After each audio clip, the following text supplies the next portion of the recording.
Je viens de trouver un slogan pour cette nouvelle chronique. Le jardin, c'est bien.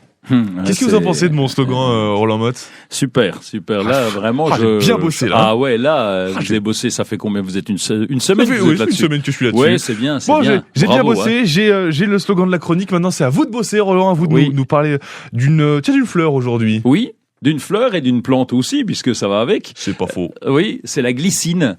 La glycine est une plante grimpante qui est capable de garnir beaucoup de supports, des pergolas. Alors elle s'accroche à son support, elle s'enroule. Contrairement au lierre, vous savez, le lierre, il a des petits crampons. Il s'accroche. Oui, il se pose dessus et il grimpe. Oui, c'est le bruit qu'il fait quand comme un poulpe. Un peu comme un poulpe, exactement. Et par contre, la glycine, elle s'enroule autour de son support et elle est très solide. Alors, il existe des glycines qui vont pousser sur un support, mais on en a d'autres qui peuvent pousser en arbre. Et donc, c'est une façon de les conduire, c'est qu'on va prendre un tuteur, on va planter 2 glycines de chaque côté, on va laisser grimper, et comme avec le temps, le bois devient dur, eh bien, on a un tronc, on va couper toutes les tiges le long, puis on va avoir en haut la glycine qui va se développer, ça va faire comme un arbre et ça se fait de plus en plus. Ça doit être vachement joli. C'est très très joli parce que vous savez que les glycines, ça peut faire des fleurs qui font pratiquement 50 cm de long. C'est pas le record, il y a encore plus long, mais en moyenne, c'est 50 cm et ça fleurit évidemment en ce moment.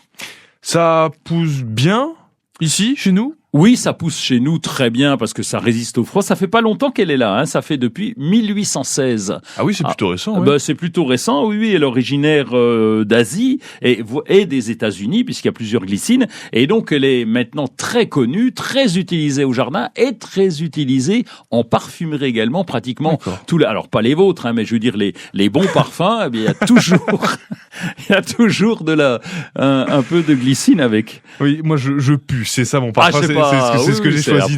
C'est ça que j'ai choisi de faire dans la vie. De Cologne, non? C'est ça, non? Je ne mets rien. Rien. Ça coûte beaucoup trop cher.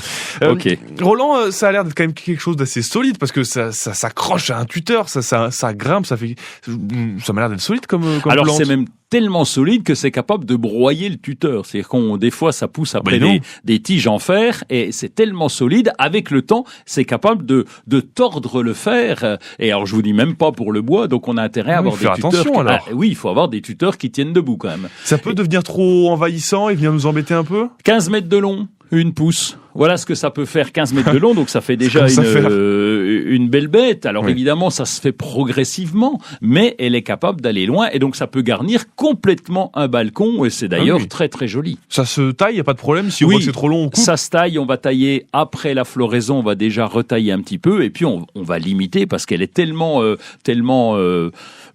euphorique, on va dire, dans sa pousse, qu'on peut vraiment couper de temps en temps, ça lui fait du bien.